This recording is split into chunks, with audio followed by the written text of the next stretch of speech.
सलाईनमधून विष देण्याचा, माझा एन्काउंटर करण्याचा फडणवीसांचा डाव, मनोज जरांगे पाटलांचे गंभीर आरोप. सलाईनमधून विष देण्याचा आणि माझा एन्काउंटर करण्याचा फडणवीसांचा डाव होता, असा आरोप मराठा नेते मनोज जरांगे पाटील यांनी केलेला आहे. देवेंद्र फडणवीस, तुम्ही माझा बळी घ्या, पण खोटे आरोप सहन करणार नाही. तुम्हाला कायमचा आयुष्यातनं उठवेन, अशा शब्दात जरांगेंनी फडणवीसांना आव्हान दिलेलं आहे. माझा बळी घ्यायचा तर सागर बंगल्यावर घ्या. मी आत्ता सागर बंगल्यावर येतो. मला गोळ्या घाला, पण खोटे आरोप सहन करणार नाही. फडणवीस, यावेळी तुमचा सुपडा साफ होणार. माझा बळी घ्या, पण खोटे आरोप करू नका, असंही जरांगेंनी म्हटलेलं आहे. मराठा आरक्षणासाठी मनोज जरांगे पाटील यांचं जालन्यातील आंतरवाली सराटीमध्ये आमरण उपोषण सुरूच आहे. रविवारी जरांगेंनी पत्रकार परिषदेच्या माध्यमातून मराठा समाजासमोर भाष्य केलं होतं. त्यावेळी त्यांनी शिंदे फडणवीस सरकारवर अनेक आरोप केले. मराठ्यांचा दरारा संपवण्याचं फडणवीसांचं लक्ष आहे. शिंदे यामध्ये काही लोक अजून अजित पवारांचे 2 आमदार यामध्ये सामील आहेत. ओबीसीमधून आरक्षण द्यायचं नाही, सगळे सोयरीतून आरक्षण द्यायचं नाही, 10% आरक्षण मराठ्यांवर लादायचं. पण हे पोरगं ऐकतच नाही. हे पोरगं संपलं पाहिजे, नाहीतर याचा गेम तरी करावा लागेल. नसता याला बदनाम तरी करावा लागेल, नाहीतर याला उपोषणात तरी मरू द्यावं लागेल. याला सलायनमधून विष देऊन तरी मारावं लागेल, असा यांचा विचार आहे. म्हणून मी सलायन देखील बंद केली, असं म्हणत जरांगेंनी गंभीर आरोप केलेले आहेत. समाज संपायले झाले ते घेताना कशाला जवळ करता. मी समाजासाठी निष्ठा ठेवली, त्याला माझी निष्ठा नकोय. मी रात्रंदिवस निष्ठेनं भांडतोय, समाजावर माया करतोय. माझा मायबाप समाजाचे पोरं मोठे झाले पाहिजे म्हणून ओबीसीतून आरक्षण मागतोय. याच्यासाठी त्यांनी माझं षडयंत्र रचलं. तुम्हाला माझा मराठ्यांना प्रश्न आहे, 20 तारखेच्या अगोदर यांनी हे षडयंत्र माझ्यावर का रचलेलं आहे? मराठ्यांनी सुद्धा मला उत्तर द्या. आता हे षडयंत्र त्यांनी 20 तारखेच्या अगोदर का रचलेलं आहे? 20च्या अगोदर करण्यास चुका केल्या नाहीत का? आताच माझ्या चुकायला दिसाल्यात. याला मी समाजाच्या बाजूने नकोय. याला माहिती पोरं खरं बोलतंय. हे जर समाजाच्या बाजूने उभं राहिलं तर प्रत्येक वेळेस मराठ्यांपुढे झुकावं लागल आणि देवाच लागल. आणि मी मराठ्या पुढे झुकायला लावणार. मी तुम्हाला सोडत नाही. आता तुम्हाला बळी घेणार, उपोषणातून किंवा मला कैद करणार आणि मग मारणार, पोलीस अंगावर घालणार, लाठीचार्ज करणार, त्याच्यात गोळ्या घालणार किंवा केसेस गुंतणार, मग एन्काउंटर करणार. देवेंद्र फडणवीस, तुला बळी पाहिजे? तुझ्या सागर बंगला देतो. माझा बळी घे,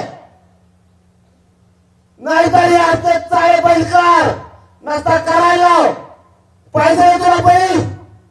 मी मराठ्यांचं काम करतोय म्हणून, गोरगरिबांना न्याय देतोय म्हणून तुला माझा बळी पाहिजे. मी मराठ्यांचा नेता नाहीये. मी सामान्य पोरग शेतकऱ्याचं म्हणून काम करतोय. तू हे 20-25 हाताखाली झाले आणि रोज चॅनलच्या माध्यमातून यांना समोर आणून माझ्या विरुद्ध खोटा आरोप करायला येतो. माझ्या विरुद्ध हे तक्रार दाखव. तू मनसिंग ते ऐकायला तयार आहे, पण वैयक्तिक जीवनात पडू नको माझ्या किंवा माझ्या समाजाच्या सुद्धा. ज्याला त्याला ज्याच्या त्याचा जीवन जगण्याचा अधिकार आहे. आणि तुला बळीच पाहिजे ना? मी तुला बळी द्यायला तयार आहे, पण माझ्या मराठ्यांना ओबीसीतून आरक्षण दिल्याशिवाय, सगळ्या सोयऱ्यांची अंमलबजावणी घेतल्याशिवाय मी हटत नाही. तुला पाहिजे बळी? तू आरोप नको करू माझा. तुला मी पाहिजे. मी गेल्यावर तुझे आरोप बंद होणार. मी गेल्यावर समाजाचं काम करायला कोणी नाही राहणार. हे स्वप्न तुझं. इथं बसून मरण्यापेक्षा तुला माझा बळी पाहिजे ना, मी तुझ्या सागर बंगल्यावर येतोय. चल घे माझा बळी, निघालो मी. चल येतो तिकडं हरामखोर निघालो. चल सागर बंगल्यावर निघालो मी तुझ्या. चला मला पट्टा द्या, मला चालता येत नाही काठीला माझ्या, पण मला काठी धरी धरी चालावं लागतं. देवेंद्र फडणवीस तुला बळी पाहिजे ना, माझा बळी घे. मी सागर बंगल्यावर आलोय तुझ्या. तू मराठ्यांचा घात करायला निघाला, तू चुकीचा लोक हाताखाली धरला आणि मराठ्याला बदनाम करायलास. माझ्या असताना एकाही मराठ्यांच्या माणसानं मुंबईकडे यायचं नाही. मी एकटा जाणार. मी तुम्हाला एकतरी येताना आरक्षण मिळवणार. सगळ्या शहरांची रस्ता देवेंद्र फडणवीसचा बळी पाहिजे ना, मी मराठ्यांचा काम करणार.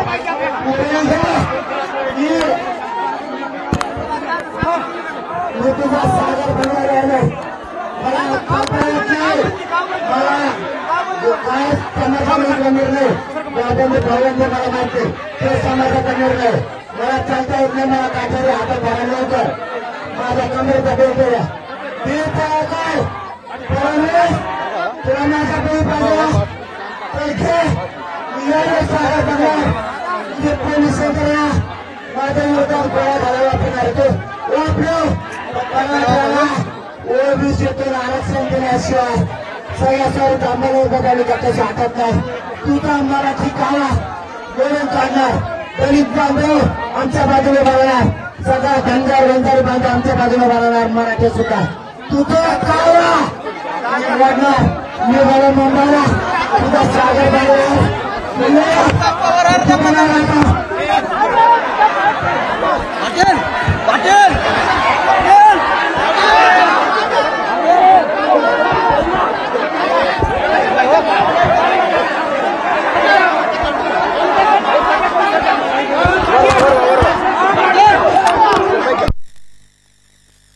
Bureau report SBN Marathi, Jalna.